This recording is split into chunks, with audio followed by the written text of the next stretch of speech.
How to connect Sony Noise Cancelling WH-1000XM6 headphones to Android? Watch this. Ensure your headphones are charged. Then we need to turn them on. Press and hold the power button on the left ear cup until the indicator light turns on.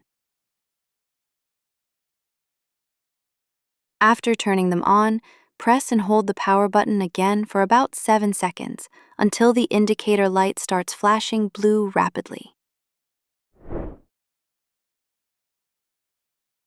On your Android device, open the settings and go to the Bluetooth section. Ensure that Bluetooth is turned on. You will see a list of available devices. Find the device named WH-1000XM6 in the list and tap on it to start pairing.